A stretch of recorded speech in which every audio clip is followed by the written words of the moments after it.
बिहार राज्य मान्यता प्राप्त सांख्यिकी स्वयं सेवक संघ के तत्वावधान में बुधवार को पटना गांधी मैदान में एक आपातकाल बैठक आयोजित की गई। बैठक का आयोजन कर सांख्यिकी स्वयं सेवक अपने समायोजन को लेकर सरकार का ध्यान आकर्षित करने का प्रयास किया गया। सांख्यिकी स्वयं सेवकों ने सर्वप्रथम बिहार के मुख्यमंत्री नीतीश कुमार तथा उप मुख्यमंत्री तेजस्वी यादव को याद दिलाते हुए बताने का प्रयास किया गया। सांख्यिकी स्वयं सेवकों के समायोजन का आश्वासन देकर बेरोजगारी का दंश झेल रहे सांख्यिकी स्वयंसेवकों के भविष्य को पुनः संवारने की एक ठोस पहल की गई। मुख्यमंत्री नीतीश कुमार तथा उप मुख्यमंत्री तेजस्वी यादव यदि जल्द से जल्द सांख्यिकी स्वयंसेवकों का समायोजन कर देते हैं तो इसका सकारात्मक परिणाम आगामी लोकसभा चुनाव में महागठबंधन सरकार को देखने को मिलेगा।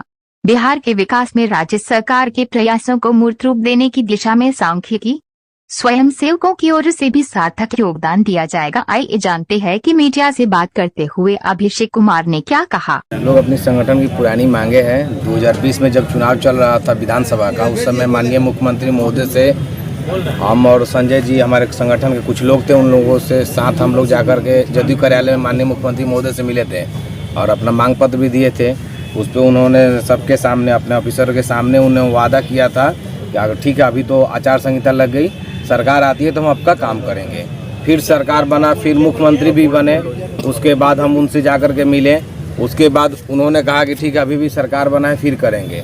लेकिन मुख्यमंत्री की इतनी व्यस्तता और नियम कानून की वजह से हम दोबारा उनसे मिल नहीं पा रहे हैं और किसी कार्यक्रम में जाकर के लेटर देने से हमारा काम नहीं होने वाला। इसलिए क्योंकि हमारी बात मुख्यमंत्री से अगर हुई तो फिर फेस टू फेस होना चाहिए। तो इस वजह से हमने सचिवालय में भी लेटर डाला है, नहीं मिल पा रहे हैं। तेजस्वी जी से क्या मांग पत्र में अपना मैनिफेस्टो में भी डाले थे, उसके बाद भी हम लोग मिले हैं। उनसे कार्यरत अभी तक मिल रहे हैं। फिर आज भी शाम को कोशिश करेंगे, अगर पता कर लेते हैं, अगर आवाज़ पर रहेंगे तो अपने संगठन के साथ जाकर के उनसे एकदम सबके सामने रूबरू डायरेक्टली बात करेंगे कि आपने मैनिफेस्टो में रखा था। तो सरकार से उम्मीदें हैं, एकदम उम्मीद है, तभी तो आज तक हम लोग आंदोलन नहीं कर रहे हैं, शांति से अपना मांग को रखने का काम कर रहे हैं। और तेजस्वी जी से हम यही कहना चाहेंगे कि जब आप एक युवा हैं और बिहार ही नहीं, आप देश के नेता हैं, तो आप इस तरह का छल कीजिएगा किसी संगठन से और किसी व्यक्ति विशेष से कीजिए। जो भी आप जितने भी मैनिफेस्टो में रखे हैं वो आपकी मर्जी थी, आप अपने विचार करके रखे होंगे, ऐसे नहीं कोई डलवा दिया। हम लोग भी आपके साथ थे।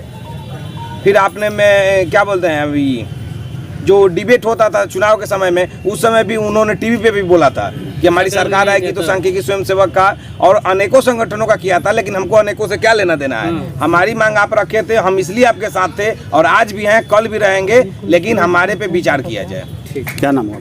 मेरा नाम अभिषेक कुमार सांख्यिकी सबने कर रहा था, चाहे वो आंगनबाड़ी सेविका की बात करें, चाहे जितने भी संगठन आशा कर्मी की बात करें, जितनी भी आज तक बिहार में बहालियाँ हुई है, चाहे नियोजित हो या संविदा जो बहालियाँ हुई है, सबसे ज़्यादा अगर कोई मतलब पूरा प्रक्रिया देकर आया है तो सांख्यिकी स्वयंसेवक आया है। चूँकि इनका 2012-13 में बहाली हुई थी और प्रॉपर वे में सारी प्रक्रिया फुलफिल करके आया गया है। इनका एग्जामिनेशन हुआ, इनकी शॉर्ट लिस्टिंग की गई, इनका मतलब डॉक्यूमेंटेशन हुआ, वेरिफिकेशन हुआ, वेरिफिकेशन के बाद इनकी बहाली की गई और बहाली करने के बाद भी इनको प्रॉपर ट्रेनिंग दिया गया और गणना कार्य करने के लिए, गैर शैक्षणिक कार्य करने के लिए हम सभी की बहाली की गई थी। बट क्या है कि कुछ महीने काम मिलने के बाद हम लोग काम बंद कर दिया गया और सरकार इस पैनल को निरस्त कर दी गई। निरस्त करने के बाद लगातार हम लोग सरकार से डिमांड कर रहे हैं। हम लोग कोर्ट में भी गए, कोर्ट से भी हम लोग को राहत मिली। कोर्ट ने भी डिसीजन दिया कि सरकार अगर चाहती है तो गैर शैक्षणिक कार्य के लिए या फिर अदर बहालियों में वेटेज दे, लेकिन सरकार अब तक हमें निराशा हासिल हुई है सरकार से। हम लोग लगातार अभी सरकार विरोधी कोई कार्यक्रम नहीं कर रहे हैं। अभी भाई साहब का आपने सुना कि इन्होंने भी यही कह रहा है कि अभी भी तेजस्वी जी से और नीतीश जी से हमारी आशा है कि सब लोग किए, हमारा भी करेंगे और हम लोग आशा लगाकर बैठे हुए हैं। आज जुटे हैं फिर से पुनः एक बार माननीय मुख्यमंत्री जी से, उप मुख्यमंत्री से गुहार लगाने के लिए कि आपने सबका कल्याण किया है, मेरा भी कल्याण कीजिए और मैं वाजिब हक अपना मांग रहा हूँ।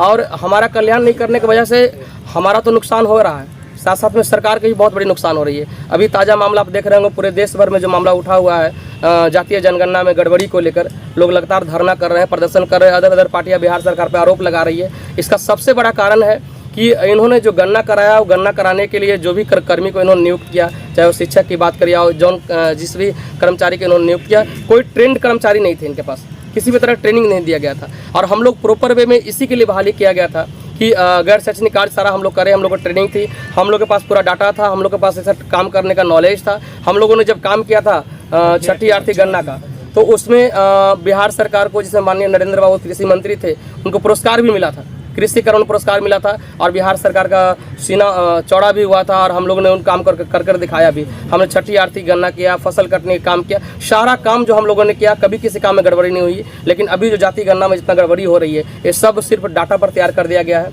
कागज़ पर तैयार कर दिया गया है। ना कोई किसी के घर पर गए हैं, ना कहीं इसकी गणना की गई है, ना प्रॉपर वे में किसी का पास नॉलेज था। आज हम लोग पुनः फिर से मांग कर रहे हैं बिहार सरकार से कि हमें जिस कार्य के लिए नियुक्त किया गया था, हमें पुनः नियुक्त किया जाए, हमारा पैनल को बहाल किया जाए और हमें कार्य दिया जाए। हम पूरे बिहार के लोग आपसे मतलब आशा करते हैं, आपसे गुहार लगाते हैं और माननीय मुख्यमंत्री से कहना चाहेंगे कि हम लोगों को कल्याण किया जाए। आपके भरोसे हम लोग हैं और हम सभी का कहीं ना कहीं, सभी भाई साहब का एज चला जा रहा है, कोई बेरोजगार है, कोई आत्महत्या करने के ऊपर आ चुके हैं, कुछ दिन का उम्र खत्म हो गया, किन्हीं का इस नौकरी का आशा में बहुत सारे लोग बर्बाद हो चुके हैं। आज पुनः फिर से आग्रह करेंगे माननीय मुख्यमंत्री से कि हम लोग कल्याण करें, हम लोग आपके साथ हैं और आपके गुहार लगा। आगे अगर मांग नहीं होती तो आगे क्या? आगे देखिए, किसी भी तरह का कोई भी मांग अगर हम करते हैं, चाहे अपने गार्जियन से करते हैं, अपने गवर्नमेंट से करते हैं, सरकार से करते हैं, तो अंतिम उपाय हमारे पास सरकार का विरोधी करना होता है, परिवार का विरोधी करना होता है। तो तब तक अभी हम लोग आशा लगा बैठे हैं कि माननीय मुख्यमंत्री सबका कल्याण करेंगे, मेरा भी करेंगे। लेकिन अगर नहीं करते हैं तो हम लोग भी चुप बैठने वाले नहीं हैं। हम लोग पूरे बिहार में जितने भी लोग हैं, अंतिम जो भी किया जाएगा, हम सब लोग आज योजना को तैयार करेंगे और एक समय, एक डेट निर्धारित किया जाएगा। उस डेट के बाद हम लोग पूरे बिहार में घेराबंदी करने का काम करेंगे। परिचय दीजिए। मंजय कुमार चंद्रवंशी, सांख्यिकी स्वयंसेवक संघ।